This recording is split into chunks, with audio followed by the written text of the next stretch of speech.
Hürmetli vatandaş, bugünkü leksiyalarımızı başlayımız. Leksiya da Sırgacı Rozu. Washington'da sözleyimiz vatandaşım. Bugünkü islağa 2023 yıl 4. ayının 15. günü vatandaşım. Sizlerge avval vaziyet hazırgıça saat 12 geçer. Vaziyet doğrusuzdaki paranlardan sözlep birimiz vatandaşlar.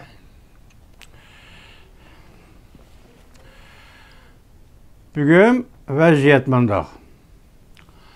Amerika, Filipin, Yaponiya, Avustraliya birleşme harbiy manevr ötküzüp Congo'ga qarıştırdı. Amerika, Filipin, 2'ge 2 qoşulğan diyaloguna başladı. Harbiy orunlaştırışını kengaytdi. Amerika pul çıkarıp Asya, Tinç Okyanı rayını salmakçı boldu. Jungo Tayvan'a tecavüz kılıdığan bolsa, stratejilik xires payda kılgan boludu. Pulga qaraydığa yılla video film 4. ayının 15. günü YouTube. Vaziyet kala kadar yana bir haber vatandaş. Jungo sayısıdan örküşke başladı. Korkkanğa koş görüner. Xi Jinping'in siyasi hakimiyeti muqim bolalmay kaldı. Jungo opet karakterlik, yani yok oluş karakterlik ve yemige duçar boldu. Yanala azatlık armiya işki tazalaş elip berivatıdı.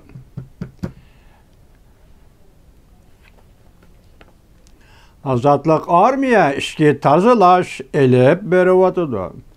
Hem yanala irqi tazalaş elip berivatıdı. Jungo pen texnikinin paydasını xeclep tüketti. Kaçınla. Köpçülük birge kaçaylı. Video film pulga qaraydığa yılla 4. ayının 15. günü YouTube. Yani bir haber vaziyet kala kadar vatandaşım. Xi Jinping məxfi buyruq ilan qılıp Tayvan'a tecavüz kılıştım burunqı meşgulatını uğurlaştırdı. Hazırgacha bu meşgulat yoki məxfi buyruqning mazmuni yetib kelmedi. Arlıqda oliy maktab o'quvchilarida harbiy sabq qabul qilish deyilgan edi. Hozir yana keldi bu məxfi buyruq zodi nima endi nim deydi qarang. Xi Jinping məxfi buyruq e'lon qilib Tayvan'a tecavüz kılıştın burunqı meşgulatını uğurlaştırdı. Tayvan, Jungo del hazır uruş haleti kirdi. Tayvan, Jungo del hazır uruş haleti kirdi.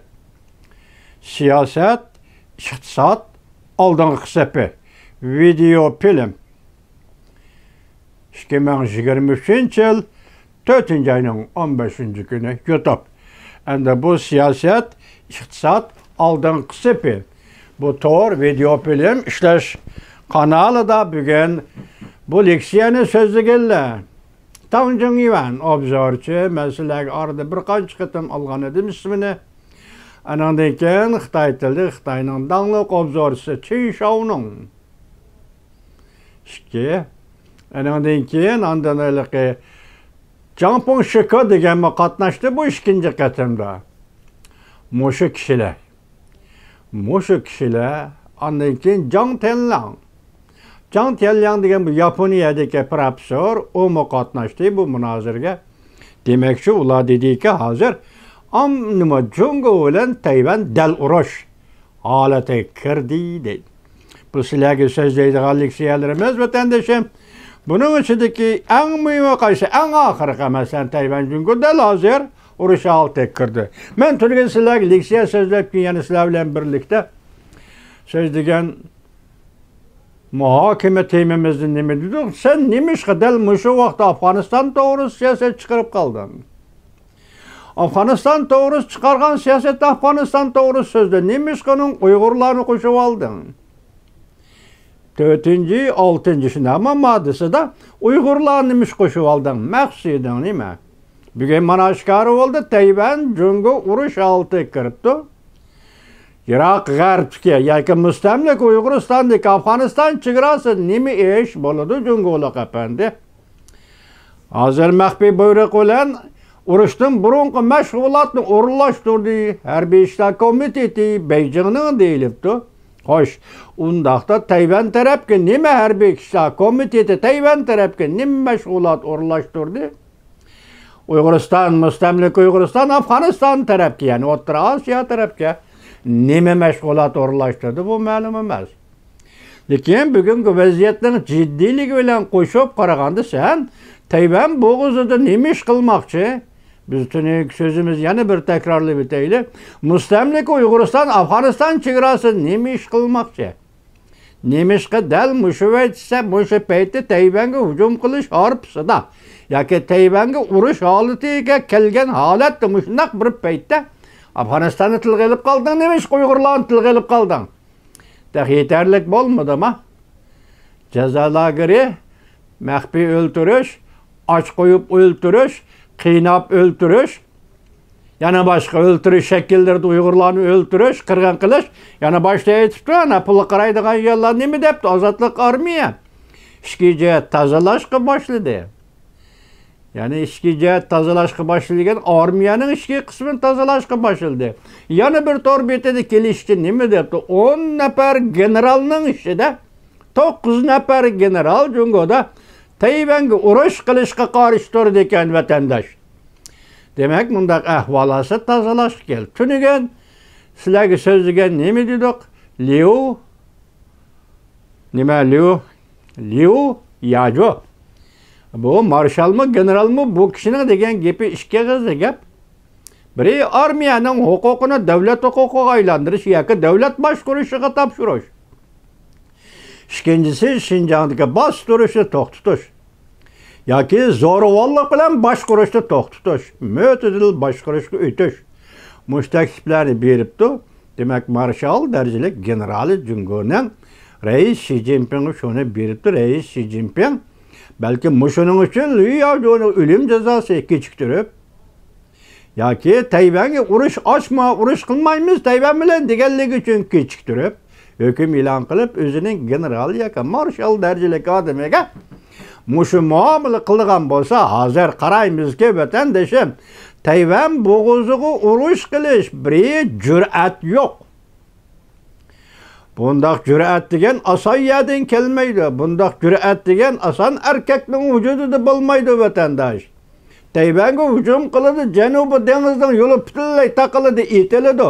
Dunyo iqtisodi nima bo'ladi vatandoshim? Bir Amerika Qo'shma Shtatlarining ishi, bir Yaponiyaning ishi, bir Jungo bilan Tayvanning ishi bo'lmaydi. Janubiy dengiz yo'llari etiladi, to'siladi, butun dunyoning iqtisodi nima bo'ldi? Masalan, hozir butun dunyo iqtisodidan dengiz bilan to'shilish nisbatida 50% dan ortiq savdo karvonlari Janubiy dengiz bilan dunyoning har qaysi tarafiga qatnayotgan ahvolda sen musha tavakkalchilikni qilsang, maqsading qandoqdir bu yerda bir territoriya Tayvanga ega bo'lish emas. Yana maqsading nimada qandoqdir birisidan ochchig'ingni chiqarib olishmi emas. Yoki yana birisida kimni o'ch elishmi emas. Bu yerda birla bo'layotgani Tayvanga hujum qilaman, lekin jur'at yo'q senda. Bu mumkin emas, Jonanxay. İkincisi, sen Tayvanga hujum qilganda buning oqibatini o'ylab yetolmaysan, Jonanxay. Üçüncüsü, endi jur'at qilaman, qilmayman, oqibatini o'ylayman, o'ylamayman degandimi ko'ranglik. Yo'l qo'ymayotgan tarsa kayfiyatga yoki ruhiy holatga birlashib ketgan ko'ranglik hozir Tayvanga hujum qilishdan iborat bu shuarni ko'tarib chiqdi. Endi hozir O'rta Osiyoda Afg'oniston to'g'risidagi 11 moddalik siyosatning 2 moddasi Uyg'urlar to'g'risida. Uyg'urlar nima qildi? Jazo lagerida yotadi Uyg'urlar. Mesela muşumunet muş dakika içinde jondan kay Uygurlar sana nemiz yankıl, nemiz yan zahmet yetkez. Mesela biz cezalar gördük o. Demek bir yerde kişilerge eğit kılıp olmaydıgan, eğit bergilip olmaydıgan. Şundak yoşurup mu kalanmaydıgan. Çünkü hazır ki dünya mahbiyetlikli yoşuralaydıgan dünya emas bu. Nemişka desiniz bu internet, tor, elektron, o bu hesavlaş, kompüter, o bu digeli umumlaşıp bulgan dünya bu yoşuranmaysan. Herkes yoşuranmaysan hazır ki dünyanı. Vatandaşlarım şuna endişen bana bir ahir depti pul qaraydıgan yıllar. Video film yak. Siyaset, iktisat aldınqı sepi. Onun dangdar obzorchilar aytibdi ki, hazır Tayvan çünkü del urush holatiga kirdi. Endi bu yerda ikki masala var. Endi oldimizdagi 6 oy ichida. Biri kelar yili 1-oy Tayvanda saylan bo'ladi. İkincisi, mushu yilning oxirida Amerika Qo'shma Shtatlari bilan Tayvan o'rtasida savdo kelishimi imzolanadi. Bu saylamdan dahshatliroq bu. Tushuningizmi? Saylam turoqsizlikqa ega. Masalan, o partiya chiqadi hokimiyatga, bu partiya chiqadi hokimiyatga talash tortish ichidagi bir masala deyli. Biroq Amerika Qo'shma Shtatlari bilan Tayvan mush yilning oxirida 12-oymi, 11-oymi bilmaymiz.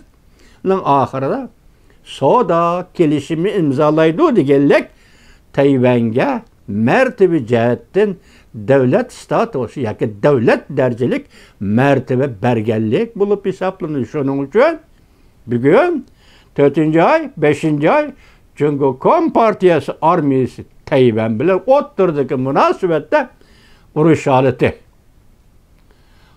holati davriga, urush holati momentiga yoki vaqt daqiqalarga kirib keldi deydi vatandaşım.